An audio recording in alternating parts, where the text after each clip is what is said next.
And this is why football is the best sport in the world.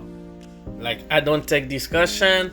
I don't want people to be telling me to expose this reason. If you're not into sports and it's your first thing to know, and you have to pick one, pick football.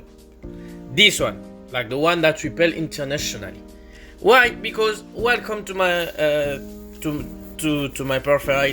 We are going to talk about the wonderful, beautiful African Cup of Nations during a month, day by day, and this one was almost the upset of the day. Like at this moment when they took that picture, Egypt, who is favorite of the AFCON, was losing 2-1 against Mozambique. Yep, you listen to it. Mozambique. Some of you even need to Google it to know where Mozambique fits in African map. But this was a wonderful game until the VAR actually put himself inside. Because really, Mozambique did a first half of Mozambique was horrible. Like they were surprised, they were lacking pace, they were confused. And Egypt, who did the best part of the game, didn't use it at their advantage and ends up only at the halftime being 1-0 up. In second half, Mozambique comes stronger, comes faster, and in 5 minutes, they went from being 1-0 out of the game, winning 2-1 in the game.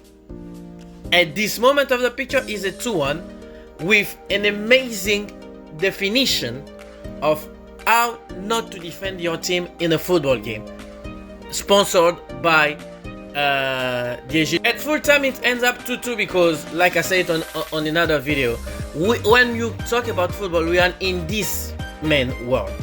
This man decides how and when he shows up and how and when he makes differences. It's true that as most of people in Mozambique can say, and as I feel it myself, for me it was not really a penalty. Like that penalty that the referees and the VAR end up giving to Egypt, personally I would have not put it as penalty.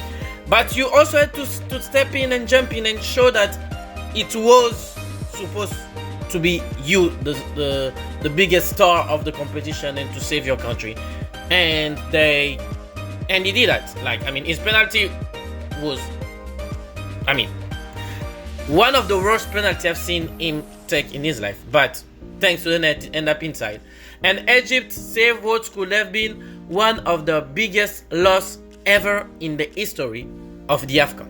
Another one who just jumped in and stepped in when it was time to do so is Victor Osimhen.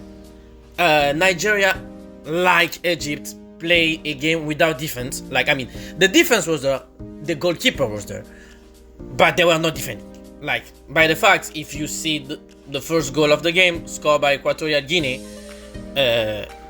because Equatorial Guinea scored first, it's because the defense was not paying attention. Like, they definitely let Equatorial Guinea do whatever things they wanted to do, because Nigeria, as I said yesterday with Ivory Coast, they knew they were favorites.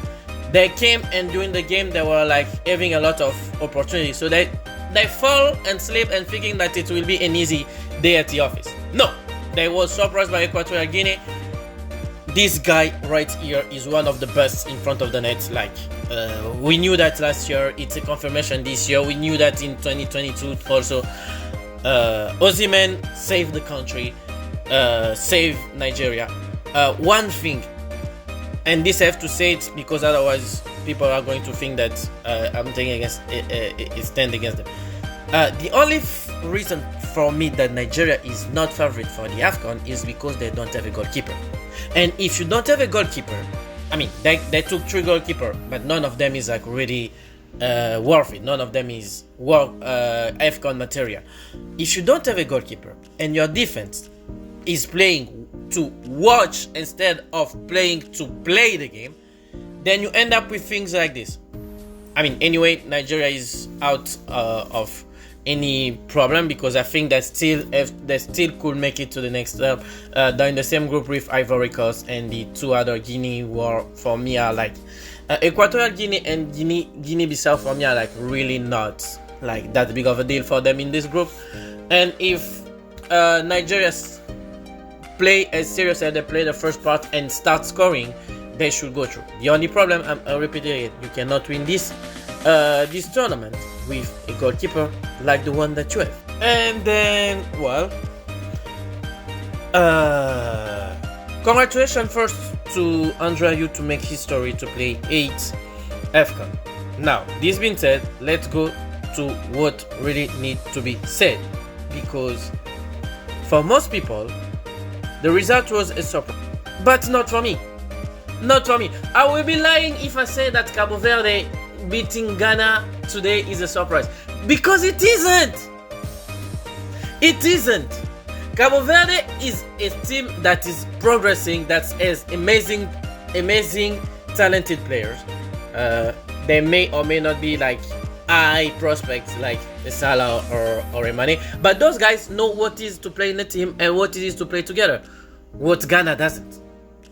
Ghana, like Egypt, like Nigeria, has played one of the worst games of their history of the AFCON, and they didn't have any defense to do, because they basically, if just watch the second goal, their defense basically offers the goal to Cabo Verde at the last minute of the game, which is amazing to even process in your head how a team as a country known as this one for their football, for the history, can fall this short.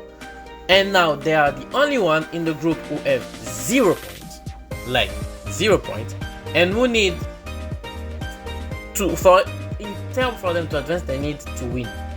And to win in this group is not going to be easy, because next game is against Egypt.